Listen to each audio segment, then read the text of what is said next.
Bueno, nuevamente les saludamos desde la Cinemateca Sala Alterna del Centro de Divulgación y Medios de la Facultad de Artes de la Universidad Nacional de Colombia. Les habla Adriana Herrera Bocanegra, coordinadora y programadora de la Cinemateca Sala Alterna. Esta franja, por supuesto, la programamos con el apoyo de la Fundación Festival de Cine en las Montañas y con el apoyo y la complicidad de la Dirección de Bienestar de la Facultad de Artes. Esperamos que haya resultado de su agrado la exhibición que acaban de ver y pues a continuación vamos a dar inicio al conversatorio. Bueno, un gusto saludarlos a todos y parte de lo importante es poder difundir y mostrar el trabajo en escenarios como este. Entonces, les agradezco mucho el espacio a la Cinemateca. Adriana, muchas gracias por este espacio de presentación. Bueno, muchas gracias a todos. Voy entonces a dar inicio a una presentación breve. Entonces quisiera comenzar con Yao. Él es del clan Cascabel Arukua. Si estoy diciendo algo mal, por favor me corriges. Él es perteneciente a la tribu Maguta del Amazonas brasilero. Él hace parte del programa especial de admisión y movilidad académica PEAMA de la sede Amazonía de la Universidad Nacional de Colombia. Sus padres, provenientes del linaje del dios Joy, son encargados de dirigir y gobernar al pueblo. Cuenta con una amplia experiencia de trabajo con comunidades tribales del Amazonas en la recuperación del conocimiento tradicional ecológico. Por su parte, Juan Francisco Bautista es realizador audiovisual, director, guionista, también es director de fotografía y camarógrafo de cine digital, gestor cultural, director de proyectos culturales, talleres de formación y realización audiovisual con poblaciones vulnerables. También pues, ha sido director de programación de las 7 versiones del Festival Internacional de Cine en las Montañas y proyectos de formación académica. René Alejandro Salazar estudió cine en Argentina y en España y allí descubrió su vocación por la escritura de guión y dirección. Y en el año 2019 fue ganador del Fondo para el Desarrollo Cinematográfico FDC. Y Juan Pablo Ortiz Rodríguez es pues cinéfilo y cineasta, nacido en Buenaventura, Valle del Cauca, Colombia, cofundador y director de la productora audiovisual colombiana Senda Films. Quisiera entonces en este momento dar la palabra a Juan para que nos cuente un poquito sobre la maleta de cine quindiano y la ruta que tendrán los cortometrajes posteriormente a este encuentro. Bueno, un gusto saludarlos a todos. La maleta de cine quindiano es una recopilación de 8 cortometrajes, 3 de los que vimos la semana pasada, 4 de los que vimos la semana pasada y estos 3 que vimos hoy. Es una selección del año 2020 y 2021. De lo que más se carece es de material para todo público, material infantil. Entonces pienso que estos 3 cortometrajes es un complemento y es como algo que sí se está aportando nuevo, novedoso, como actual y reciente. Entonces, los cortometrajes se realizan dentro del marco del mercado audiovisual del Quindío, que lo realizamos hace poco tiempo, y ahora comienza como tal, esta es una muestra especial antes del estreno, que es el 2 de octubre en la ciudad de Armenia. Como tal, nosotros la maleta lo que buscamos son espacios como este de la Cinemateca y espacios de difusión amplios, que podamos como que no interrumpamos la trayectoria y lo que quieren hacer como con cada cortometraje, en el caso de mi abuelo Anselmo y del de arriba, que son como muy recientes y de verdad que es como muy bueno poderlos ver y poder compartir este material. Yo pienso que eso es como parte de lo que se busca con la maleta, darle difusión a los trabajos, pero también a los directores y que esto abra puertas para promover un poco más la producción audiovisual en el departamento. Bueno, yo quisiera entonces ya como ir activando un poquito la conversación y quisiera entonces también preguntarle un poco a Yau cómo ha sido pues para él el trabajo con su comunidad, específicamente pues en el Amazonas y cómo motivar a los niños a relacionarse de una manera pues más consciente con el medio ambiente desde sus propios territorios. Muchas gracias, Adriana, por el espacio. Referente, digamos, a los cortos que he logrado verlas como 3 veces. La verdad me gustaron mucho, mucho de presenciarlas. Eh, De esos tres cortos, pues me identifico mucho con Los animales y el titiritero porque, digamos, refleja muchas de las realidades que se ven en el Amazonas, se ve reflejado en este corto. Digamos, yo tuve la oportunidad de hacer parte de un grupo de investigación de la Universidad Nacional, en la sede Amazonía. Con este espacio, pues me permitió llegar y tener como un acercamiento más directo con todas las comunidades del trapecio amazónico. He tenido como la oportunidad de hablar directamente con los médicos tradicionales, con los abuelos, con los jefes, con los caciques, chamanes.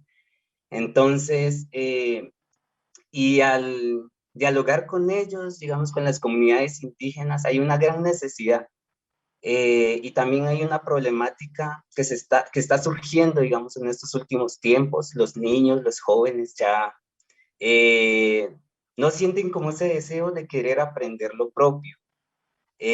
Digamos, con todos los trabajos que les dejan en las escuelas, digamos, olvidan un poco el enfoque etnocultural que se debe tener, digamos, para formarnos como hombres o personas indígenas en el Amazonas. Se deja de lado todas estas conversaciones con los abuelos. Un dato muy curioso de lo que, digamos, vi en el corto de Los animales y el titiritero, era que cuando los niños fueron a dialogar con, con, con el abuelo, digamos, presentó una gran angustia. Dijo, he olvidado, yo ya, digamos, no, ni siquiera he contado historias. Entonces, y eso es lo que se ve actualmente. Los abuelos ya, digamos, se sienten como muy aislados, los niños, los jóvenes ya lo tienen de lado. Entonces, he aprendido eso durante esta trayectoria, digamos, de recopilación de conocimiento tradicional ecológico indígenas en las riberas del río Amazonas. Y esa es como la experiencia que tengo, digamos, en relación al corto. Bueno, yo quisiera extender entonces la pregunta a Juan Francisco, que pues es el realizador, el director del cortometraje. ¿Cómo motivar a los niños para relacionarse de manera consciente con el medio ambiente, pues desde sus territorios, y un poco cómo ha sido este trabajo que tú realizas con las comunidades desde un enfoque infantil específicamente? Bueno, pues desde el punto de nosotros creemos que el audiovisual es como una herramienta muy útil, como en este quehacer y en este acercamiento para los niños y jóvenes, para que cuenten sus propias historias, que se vean reflejados. Y yo creo que es lo más difícil hablar como en nombre de un niño, entonces si ellos mismos como empiezan a generar sus propios contenidos, empiezan a visualizar sus propios imaginarios, es como lo que se busca. Digamos, esta beca fue muy interesante y hubo un acompañamiento del ministerio muy bueno en la medida en que el enfoque era para los niños. Entonces era como pensar en contar algo para ellos que sea actual, pero que tenga el mensaje que es lo que se quiere del medio ambiente. Nosotros aquí donde estamos en el municipio de Salento, pues también es muy turbulento por temas de dinámicas de turismo, temas de intentos de minería que ha habido, como temas de invasión de papeleras, de aguacateras, como es un territorio como que está muy marcado y que hay como muchos ojos encima y los mismos niños empiezan a dar cuenta de eso, de digamos un valle de Cocora, un valle ya un poco sin vida, como todo va cambiando y como desde ellos mismos se genera esa conciencia crítica, ¿no? No es como, en este caso pues había un guión, pero los niños son actores naturales aquí del municipio, ellos mismos adaptaron un poco el personaje y yo creo que lo más duro es como trabajar con niños. Y pienso que el audiovisual no será la única herramienta, pero sí es una herramienta muy útil para trabajar con los jóvenes y como crear estos contenidos y estas inquietudes que tienen, que en este caso pues nosotros sí las llevamos a problemáticas ambientales que son como muy visibles como en todo el entorno y también en todo el departamento.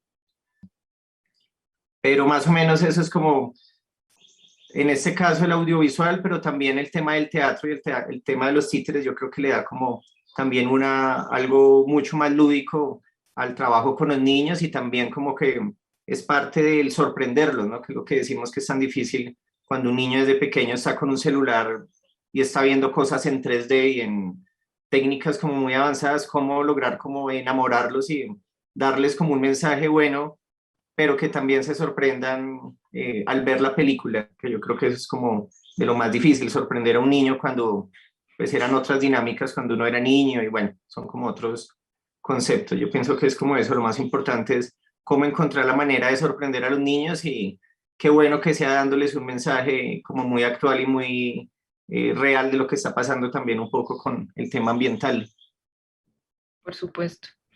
Juan Pablo, tu corto nos propone una reflexión respecto al duelo, ¿no? Respecto a la memoria y la importancia de la memoria, digamos, oral o familiar en relación con el territorio. Entonces quisiera extenderte la pregunta, ¿cómo motivar a los niños pues a relacionarse de manera consciente con el medio ambiente y también teniendo en cuenta que eso no está por fuera de las relaciones familiares, de hecho eso lo permea completamente? Yo quise establecer el universo de un niño que es presencia hasta cierta etapa de su vida el legado generacional de su abuelo, en este caso un hombre en condición de mudez, que se comunica a partir de una guacharaca, que se comunica, que establece una conexión con el niño allí a través del instrumento musical y a través de la importancia que tiene el campo para, para el señor,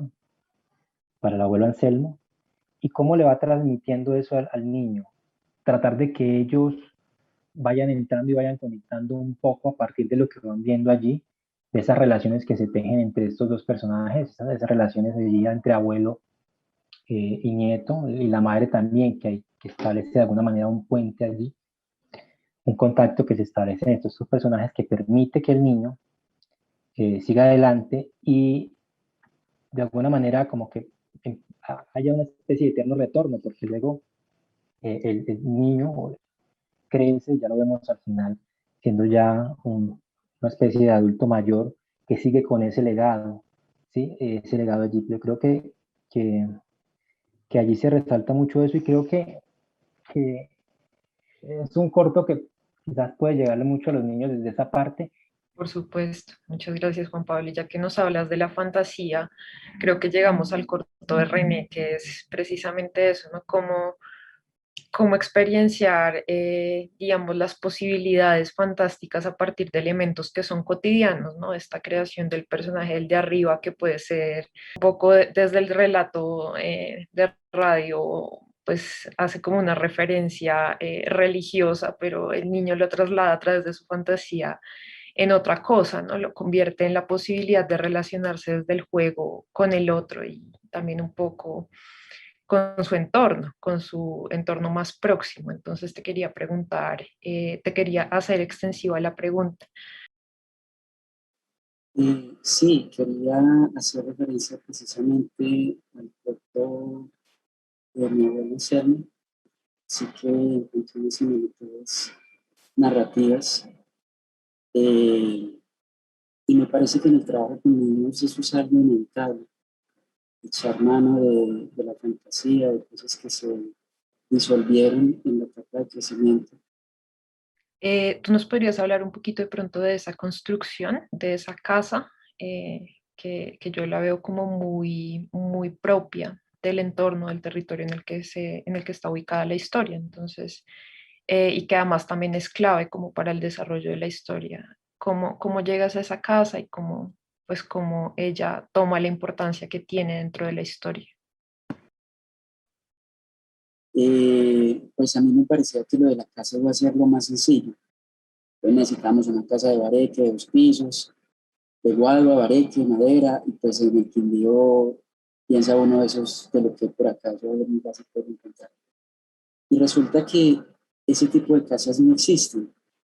Las casas de 2 pisos como tal, con las características que se mencionaban en el guión, sí que encontramos, pero no tenían esa humildad que buscábamos. Y las que resultaban eran de cemento y material y muy bonitas, chalets en la periferia pues, del municipio. Y resultó que después de andar varias veredas, algún día sin estar buscando la casa, alguien me llevó a ese sitio sin estarlo buscando. Fue muy curioso, en realidad es un beneficiadero y me parece que no se alcanza a notar ahí que está dedicado para otros menesteres muy distintos a los de ser habitados por una familia en la vida real, pues aquí en el Quindío. Pues fue un proceso de caminar mucho, de preguntar mucho, de tener dudas también, porque es un espacio muy pequeño y no estábamos seguros si los recursos técnicos nos iban a alcanzar para poder generar esa fantasía en el segundo piso, cotidianidad en el primero que buscábamos. Cuando encontramos la casa, queda en un sitio muy difícil de llegar, que involucraba unos retos de producción, de costos, y que en algún momento se nos ocurrió que más bien la habríamos construido. Ven, Pero, es posible que nos expliques un poco el uso de la casa. ¿Cuál es el uso real que tiene ese espacio? bueno, en lo cotidiano, lo que hace una familia de campesinos en un beneficiadero es llevarlo allí para tratarlo y, siendo muy breve, secarlo. Entonces hay una máquina en el segundo piso que lo trata, y normalmente el primer piso está lleno de bultos, de café, de herramienta, y no es que se tenga la mejor estima, es decir, hay que pintarlo, hay que mantenerlo bonito. La verdad es un espacio de trabajo.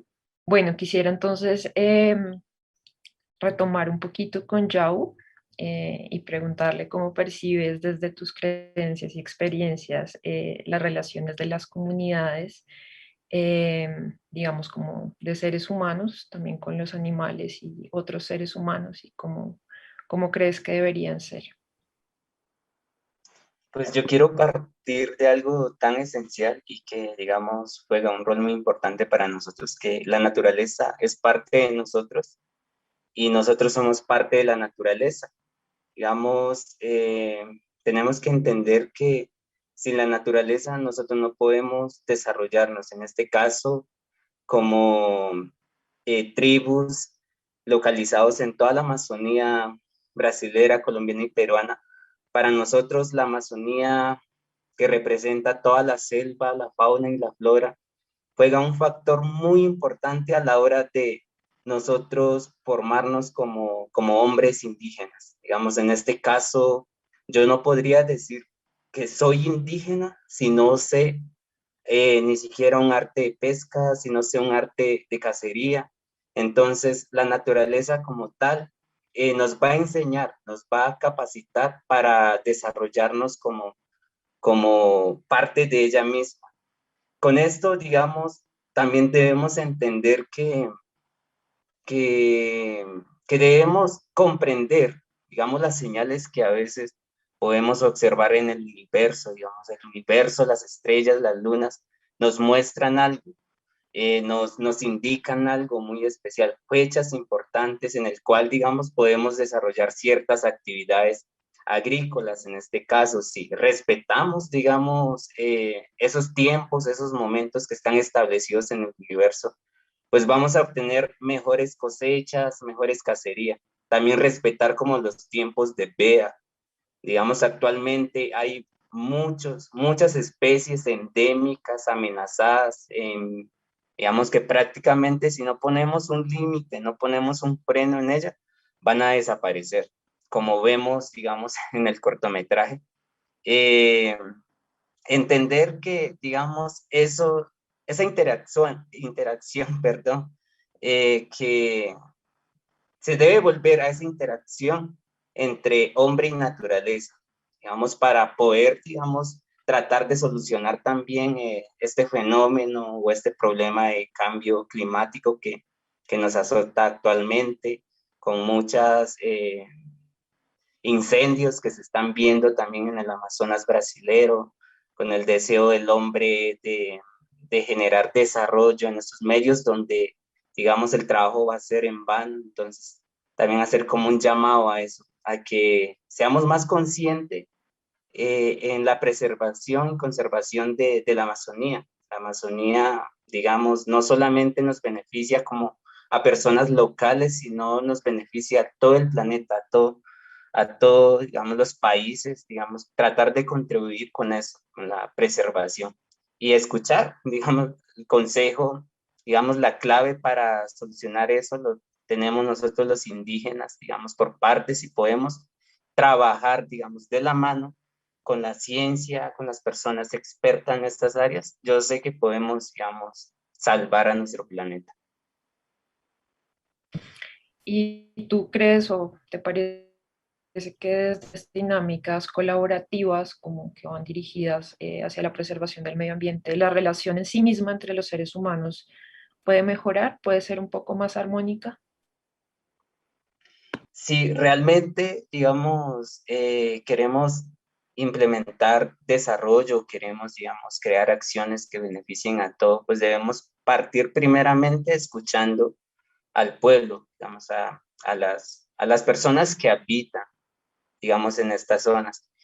Y dependiendo a todos esos consejos, pues llegar a una conclusión de trabajar, no necesariamente, digamos, para generar desarrollo en la selva, en la Amazonía, debemos talar árboles o crear carreteras o hacer, digamos, esto, digamos. Hay muchas alternativas de progreso. Claro que sí, muchas gracias, Yao. Juan Pablo, yo quisiera preguntarte específicamente en este caso que tú trabajaste con personas de distintas edades, pero pues trabajaste con un niño en tu cortometraje. Por supuesto, el desconocer el cuidado del medio ambiente y las prácticas que de alguna manera están siendo fatales para el mismo. Ese desconocimiento de todo esto, pues hace que, digamos, estemos todos como abocados a seguir en esa destrucción paulatina del medio ambiente que a futuro va a ser devastador y ya se van viendo, digamos, esos cambios tan significativos.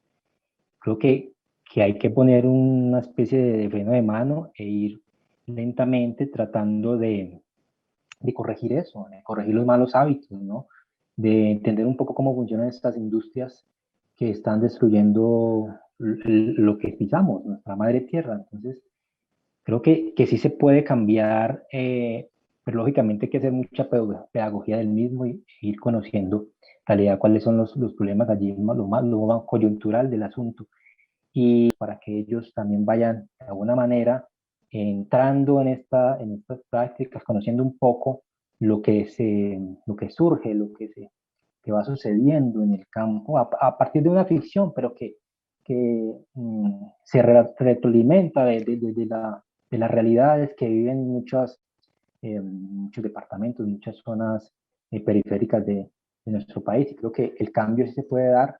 Lógicamente no va a ser un cambio de un tajo, sino que es un cambio paulatino y el cambio está posiblemente en las nuevas generaciones.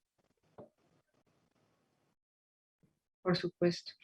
Bueno, Juan, yo te quisiera preguntar, ¿qué tanta conciencia hay sobre este tema del cambio climático en los niños y si crees tú que entre ellos mismos las relaciones cambian de acuerdo a la conciencia que adquieren en relación con el medio ambiente? Pues yo creo que toda esta generación de niños y de jóvenes ya vienen como con ese chip de un poco de cuidado con el medio ambiente y ya están como un poco permeados de buena manera, como con el cuidado y la conservación. Entonces, digamos, no es difícil que ellos representen algo que lo ven cotidiano y que sí lo ven como una amenaza real. Entonces, desde ese punto ellos mismos interpretaron y terminaron de construir como estos personajes que tratan como de cuidar al medio ambiente. Entonces era como enaltecerlos y volverlos como unos niños superhéroes que logran salvar como al mundo, entre comillas, y que el público espectador se identifique, los mismos niños se identifiquen con ellos y sí los vean como unos héroes que salvan el planeta. Fue muy chistoso en una presentación que hicimos en el Festival de Cine. Sí, los otros niños estaban muy, pues sí los veían de verdad como unos superhéroes, actores, pero como sí superhéroes y sí estaban como alrededor de ellos y sí se logró como transmitir el mensaje tanto a los niños y ellos actuándolo como que sí lo hubieran consentido, pero pues todo también es mostrándolo, ¿no? Digamos con estos niños, parte de uno de los ejercicios que se hizo fue ir al bosque de Barbas Bremen y que conocieran los monos aulladores, porque tampoco conocían los monos aulladores. Unos de los niños tampoco conocían el Valle de Cocora, que es muy cercano acá, y no.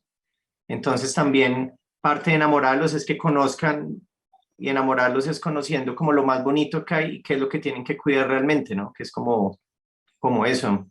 Entonces yo creo que sí se logró un poco la sinergia y el trabajo desde la realización y el trabajo con los niños, porque pues fue, pues todo el tiempo son los niños, obviamente el titiritero Rodrigo, pero casi toda la película y el plan de rodaje está pensado en ellos.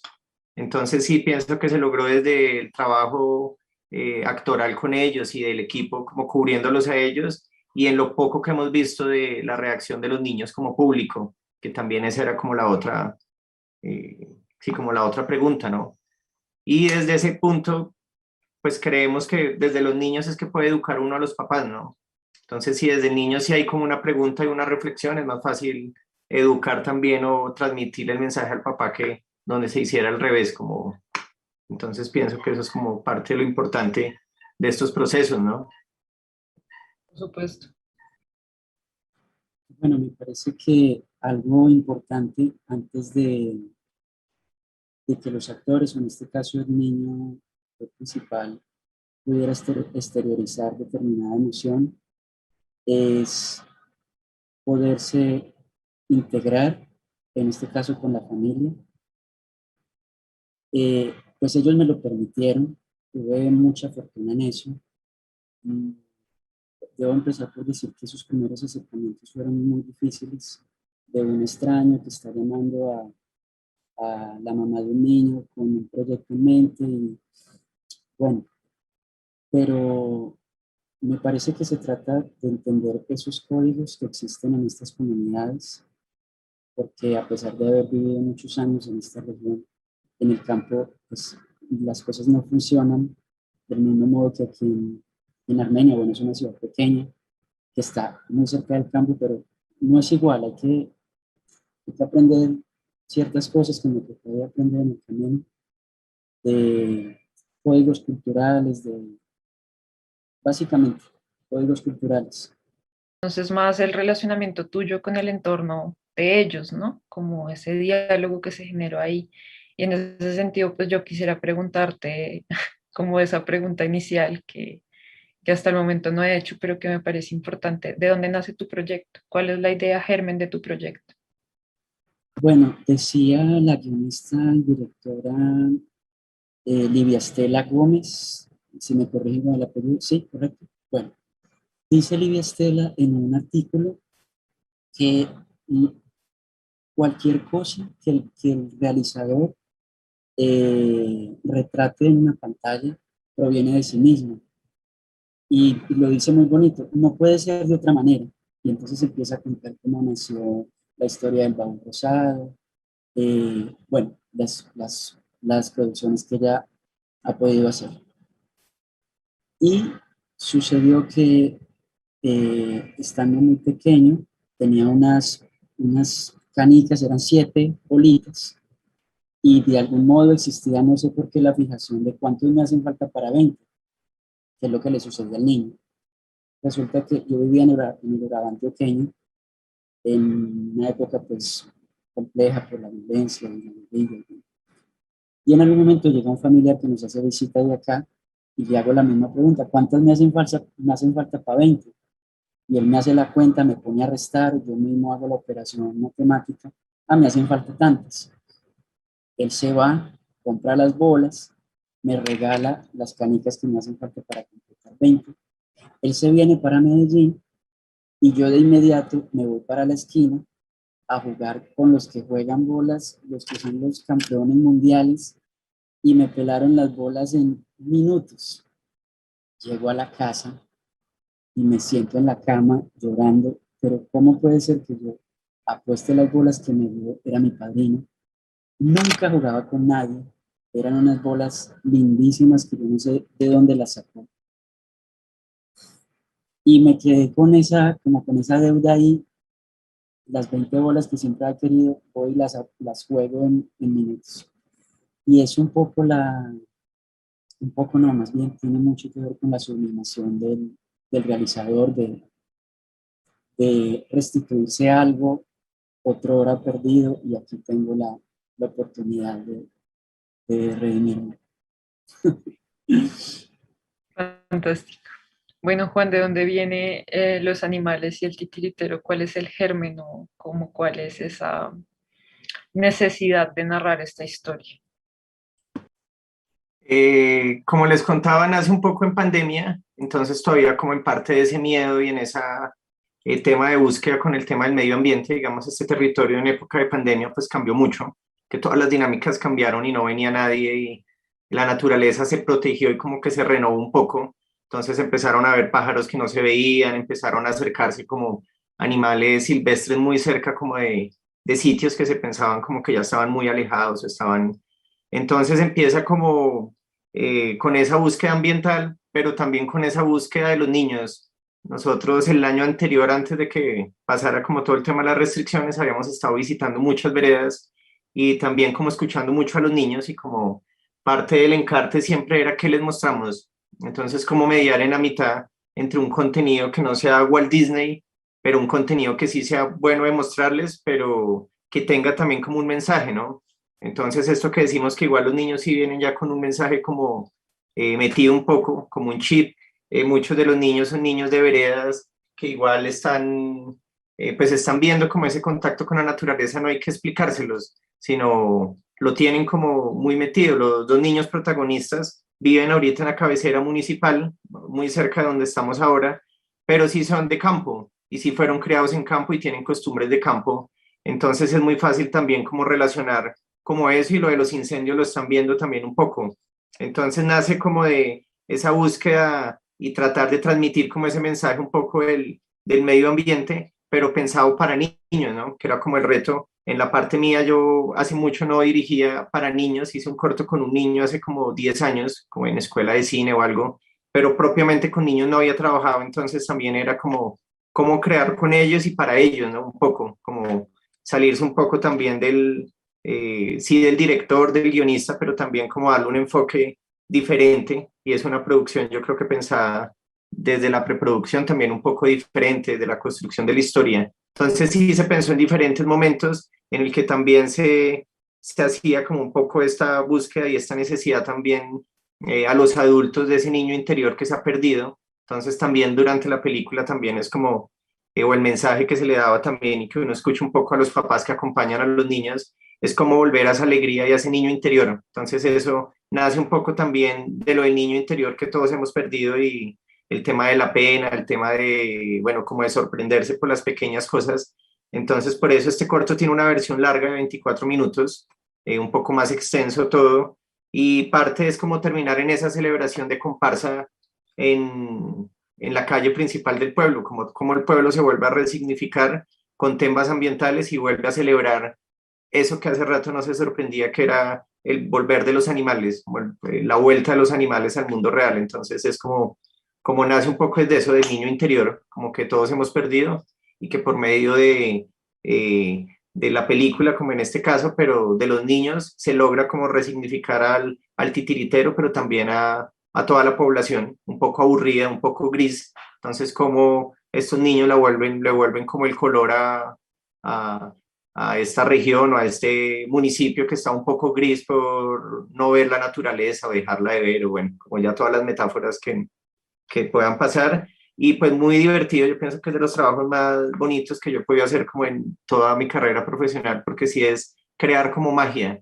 Entonces lo del chroma key sí lo entendía uno, pero hacer casi la mitad de la película en chroma key fue como una cosa, un reto grande y también que los niños no lo pudieran ver en ese momento. Entonces como dirigirlos contra una pared verde. Entonces era como eso, como, ¿se acuerdan de los monos? Sí, pues están acá, era como jugar un poco con esas analogías de una pantalla verde que no da nada, pero ya los habían visto anteriormente, entonces también como un poco ese juego con ellos. Tremendo porque ahí también juega mucho la imaginación, ¿no? Como que la voz se vuelve imagen, la voz del director tiene que lograr evocar esos espacios que ya los niños vieron, pero en otro momento. Sí, y ahí como el gran apoyo de Rodrigo, el titiritero, que él propiamente es el director de una compañía de teatro de títeres, entonces como también por fuera de campo les estaba reforzando mucho la voz de los títeres, como para que si no los están viendo, que se están escuchando a un títere que está hablando desde lo alto muy duro, como para poderle jugar también como con los miedos, porque también era un poco eso, ¿no? Cómo lograr igual asustarlos un poco y como generar que sí se vuelva una aventura en la que ellos sí lo sientan real. Digamos, la pasada del cuento, los niños estaban asustados realmente.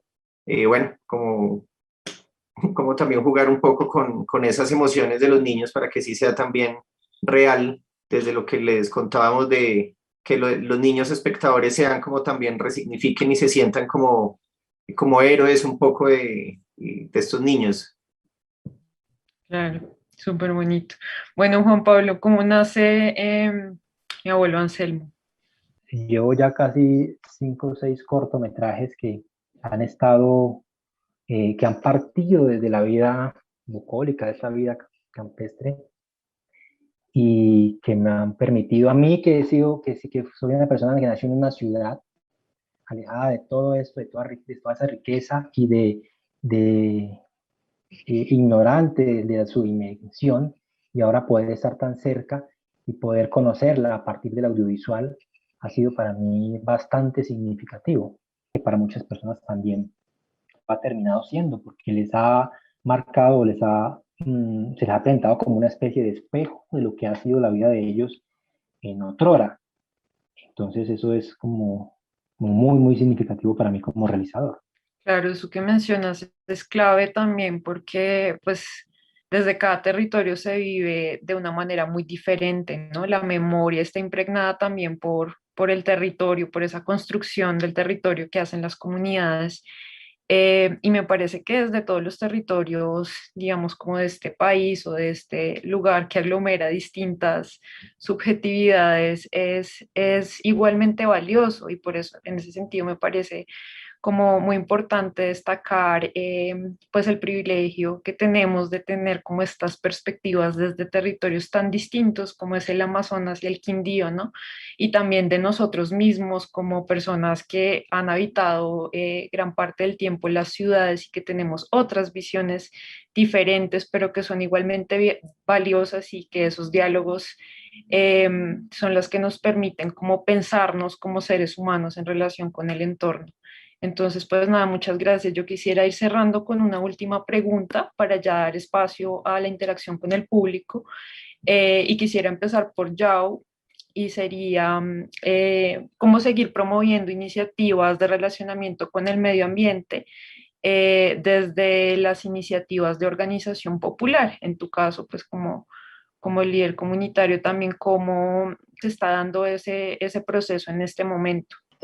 Actualmente, digamos, toda la información que nosotros hemos recopilado, digamos, en el trabajo que desarrollamos en el Amazonas, están siendo desarrolladas o están siendo poniéndose en práctica desde las escuelas, ¿no? Entonces, se están formando maestros etnoeducadores y pues esta formación, digamos, se relaciona mucho con la práctica, teoría práctica, y las escuelas que tienen, digamos, un gran acercamiento con el medio ambiente, los profesores sacan a sus estudiantes, a los niños, a dar un reconocimiento territorial, hacer un reconocimiento, identificando las especies, valorando, digamos, la importancia de esos árboles, digamos, en cuanto a usos, en cuanto a propiedades que tienen, digamos, tratar como integrar esos conocimientos tanto tradicionales como académicas, científicas que hay en relación a ella. Eso, por esa parte, se está, digamos, promocionando en las escuelas de las riberas del río Amazonas. Esa es una buena estrategia también que se debe implementar, yo creo que en todo el país de Colombia, en América Latina, para que seamos más conscientes de la importancia, digamos, aquí como experiencia personal al Amazonas llegan muchos extranjeros, muchos, muchos. Llegan grandes empresas farmacéuticas también a hacer exploraciones en el Amazonas, indagando, averiguando cuáles son las propiedades de estos árboles. Y pues como colombianos, yo creo que es el llamado a que también comencemos a valorar, ¿no? Nuestros profesores, los niños deben conocer, digamos, lo propio, digamos, los árboles que hay aquí en Bogotá, su importancia, para las aves. Entonces, tratar como de comenzar por ahí, desde las escuelas, desde las casas también, los padres sacar a sus hijos los domingos a caminar por los parques. Bueno, quisiera trasladar un poquito la pregunta a René, cómo relacionar a los niños con el medio ambiente y también como con esas memorias del territorio. Un poco recordárselos. Es lo que decía Juan Francisco hace un momento, que cada vez es más difícil con tanta tecnología y tanto celular, tanto caja de videojuegos, pero estoy seguro que eso es posible con recursos poquitos que nos remiten a esas raíces de los abuelos y de los ancestros, al menos en la parte lúdica. Claro, totalmente de acuerdo. Pues muy importante lo que mencionas de las dinámicas lúdicas para dialogar con el territorio. Quisiera trasladar la pregunta a Juan. ¿Cómo hacer para seguir promoviendo estas iniciativas desde el audiovisual? Que se sigan promoviendo también convocatorias y temas enfocados un poco para niños y jóvenes. Entonces, desde ahí yo creo que es como la mejor manera de continuar es generando más contenidos y también dándoles como también las herramientas a ellos para que desde el audiovisual también se genere como una conciencia en lo que quieren contar, pero también en la lúdica como tal de las cámaras o de la realización cinematográfica. Súper, muchas gracias. Juan Pablo.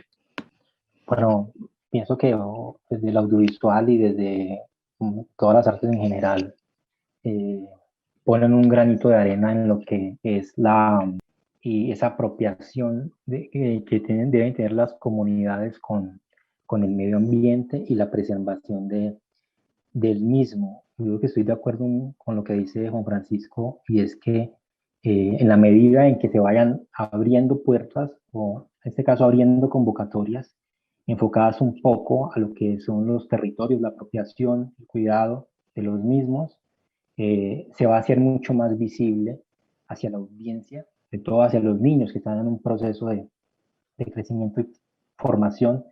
Se va a permitir que ellos vayan haciendo también por su cuenta su propia pedagogía, pero lo que hay que seguir es forjando espacios, pues, tanto en las aulas de clase también, como, como nosotros, como progenitores, en el caso mío, como padres, de ir enfocando a nuestros hijos para que vayan entendiendo la dimensión de las cosas. Campo también está en un primer plano, que la vida aquí, que la importancia del mismo esté siempre presente, y que si destruimos esos lugares, pues nuestra vida a futuro va a estar muy compleja, sobre todo para nuestros hijos.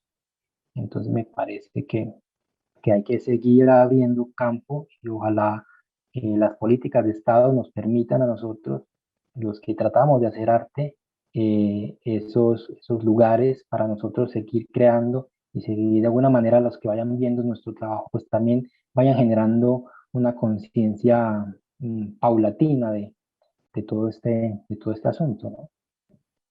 De acuerdo. Y pues ojalá que no sea tan paulatina, ojalá que sea pues una conciencia que no nos tome tantas décadas y que no, pues que no permita tanta destrucción o tanta como desconexión con el medio ambiente. Bueno, ya vamos a iniciar con la parte de preguntas del público y yo quisiera entonces iniciar con una pregunta que tiene Adriana Parra, muy a tono con lo que nos comenta Juan Pablo, y que yo creo que está específicamente relacionada o dirigida con la actividad de YAU, que dice así: ¿en las escuelas de estas comunidades hay algún currículo especial que genere esa relación de la infancia con la naturaleza?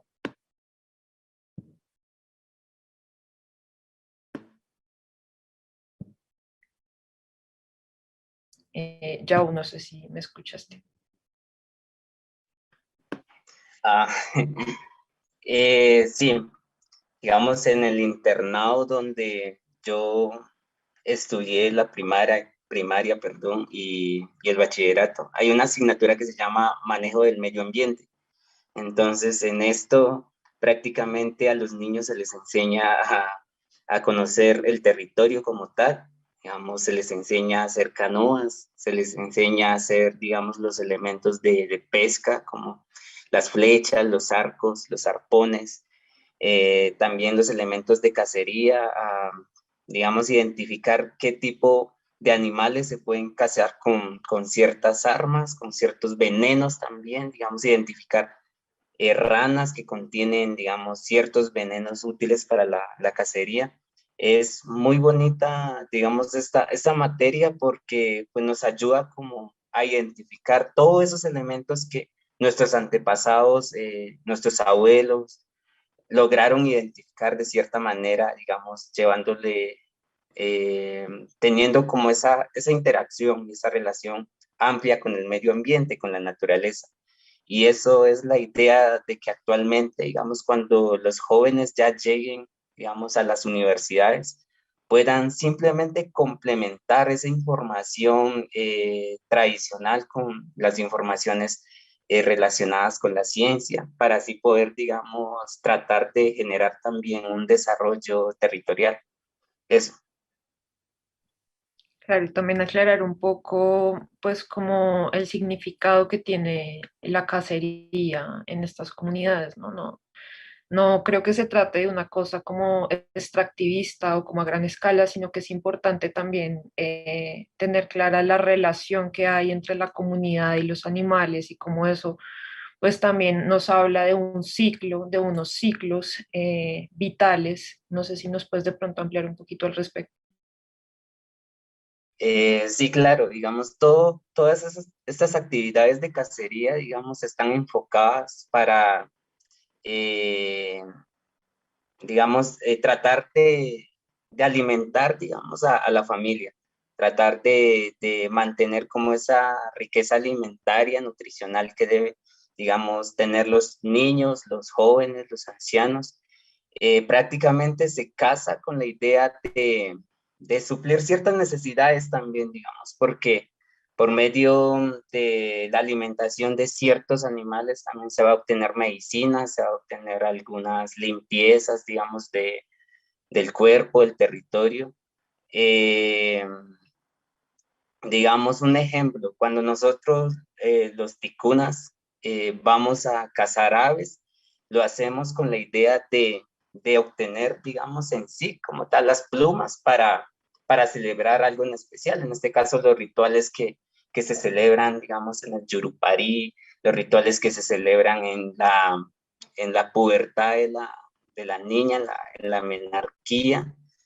Se utilizan todos estos elementos como parte de las fiestas tradicionales, así como en las ciudades, digamos, se va al supermercado a comprarse no, un smoking, a comprarse una corbata, todo eso, digamos, en nuestro contexto lo hacemos de esa manera, pero ya utilizando elementos, digamos, de la naturaleza. Siempre se tiene en cuenta, digamos, el tiempo de vida, el tiempo, digamos, de los patrones de crecimiento también que tienen los animales, digamos. En este caso no vamos a cazar un pirarucú, que es el pez más grande de agua dulce, no lo vamos a cazar cuando ellos están en los meses de reproducción o en los momentos que están ovando o están poniendo los huevos. En ese momento nosotros no cazamos. Es totalmente prohibido ir a cazar estas especies. Entonces tenemos que conocer también los tiempos, las fechas, las épocas en donde pues sí se nos permite realmente, digamos, cazar estos animales. Muchas gracias. Bueno, hay otra pregunta de Julián Fernández que dice, bueno, primero agradece por el espacio y pregunta, ¿qué aprendizaje les dejó la realización de estas producciones? Y quisiera empezar por Juan Francisco, por favor. Pues bueno, el aprendizaje principal es trabajar para niños y con niños, entonces yo pienso que es como dinámicas diferentes de rodaje, de producción, como de métodos diferentes de abordar como una producción audiovisual. Entonces desde ahí es que lo primordial es que el niño te crea, ¿no? Entonces listo, el mensaje es un mensaje bonito que se siente identificado, pero poder transmitirlo y que el niño sí te crea lo que le estás diciendo para que lo pueda representar. Entonces yo pienso que el aprendizaje principal es que sí se logra desde el inicio, o en el caso de nosotros se logró como una co-creación con ellos y se definieron como ciertas reglas como del juego, porque entonces el rodaje, parte del aprendizaje es que ya entras en una lúdica donde ellos hacen parte, pero la película como tal no es el todo, ¿no? Sino siguen siendo como los niños protagonistas de la película. Entonces el mayor aprendizaje es como trabajar con los niños y sí lograr como sentirse como contentos que sí se está transmitiendo como un mensaje bonito y como constructivo en la vida de ellos, y que pienso que una película de estas realizada desde lo regional sí es mucho lo que marca a las familias, a los niños, al equipo técnico, como al enfrentarlo ante otro nivel de producción o de rodaje diferente. Entonces yo pienso que eso es como la mayor ganancia y el mayor aprendizaje. Bueno, muchas gracias. Quisiera entonces seguir con René. Y no, muy de acuerdo con Juan Francisco. En mi caso fue una escuela para toda la vida. El crecimiento interior en la sensibilidad para crear relaciones interpersonales un poco más duraderas, si se puede decir de esa manera, de entender que no se trataba solo de un producto audiovisual, sino que en el proceso de realización hay algo mayor, más, más grande, tal vez sea la palabra, que el propósito mismo. Creo que es vuelvo de una escuela grande en ese tránsito antes de llegar al día del rodaje y el montaje y la banda sonora. Bueno, que vuelvo y digo, fue algo que se dio un poco como añadidura de todo ese trabajo que se había hecho allá en la comunidad, estableciendo unos vínculos y volviéndonos amigos. De hecho, ese niño para mí es, antes que ser un actor principal, es un amigo. Y sigo siendo cercano a la familia, espero hasta que ellos me den la oportunidad de que seamos siendo cercanos. El trabajo con niños es una cosa muy bonita, de, de dejarse llevar, creo yo en muchos casos, dejar que ellos sean quienes propongan y quienes reescriban el guión y, y reescriban las escenas, entre comillas, ya cuando llegue el rodaje. Bueno, es eso. Súper. Bueno, Juan Pablo, ¿qué te dejó, qué aprendizaje o cuál fue el más grande de ellos que te dejó mi abuelo en cero? Pues es un aprendizaje que se sigue dando, que si yo vuelvo la vista atrás, me voy dando cuenta que voy encontrando como ciertas riquezas, como que voy fortaleciendo unos elementos, en este caso también, digamos, de acuerdo con el compañero René y con Juan Francisco, y es el trabajo de la dirección de con niños. En este caso, que yo tenía un niño que no solamente no era un niño en posesión de una técnica, no era un actor, era un actor natural. Entonces, yo soy de formación profesional, yo soy licenciado en arte teatral, y digamos que conozco varias técnicas, pero con él no podía yo proceder de la misma manera que uno puede proceder con un actor profesional. Entonces, aquí digamos que eché mano un poco de lo que he escuchado de directores que son para mí referencias, algunas cosas que he leído por allí, porque tampoco hay libros donde se pueda uno amparar y encontrar cierta teoría que le permita a uno aguzar el instinto tal vez, pero creo que en este caso yo traté de arriesgarme un poquito, porque yo antes lo que solía hacer era entregarle el guión a los actores. Y entonces, ¿qué pasa? Los actores se condicionan y se predisponen. Los actores ya se imaginan haciendo cierta escena y ya van adquiriendo manierismos, gestos que son contrarios, que lo que hacen es entorpecer la actuación y matar la verosimilitud, matar cierta verdad que se busca trasladar allí en la pantalla. Entonces lo que yo hice fue no que no permitirles que ellos quedaran ninguna especie de personaje.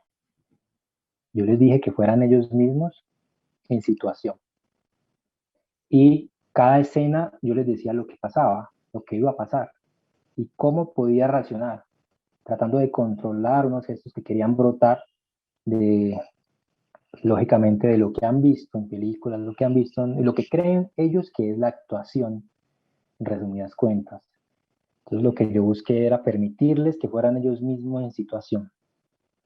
Y digamos que hasta cierto punto, si, como dije, si regreso la vista, pues me doy cuenta que han mejorado muchas cosas de las anteriores que yo he hecho en términos de trabajo con actores no profesionales. Entonces, para mí sigue siendo un aprendizaje importante ver que el seguirle prestando atención a eso, en seguir allí documentándome un poco, me ha permitido como aprender más del asunto, y con un proyecto que acabo de finalizar, pues también me voy dando cuenta un poco por dónde puede ir esa línea del trabajo con los no profesionales. Entonces, pero eso ha sido para mí, aparte de lo que ya mencioné del campo, pues aprendizaje constante también de todo ello y de cómo seguir estableciendo dinámicas que lo que buscan es tratar de ser lo más verosímil posible a partir de que estamos haciendo una ficción, pero ser creíble y no, de alguna manera no ofender un poco al espectador con alguna de las cosas que hagamos. Entonces, para mí, a mí me sigue quedando grabado y sigo con el interés de seguir fortaleciendo esos aspectos técnicos como realizador.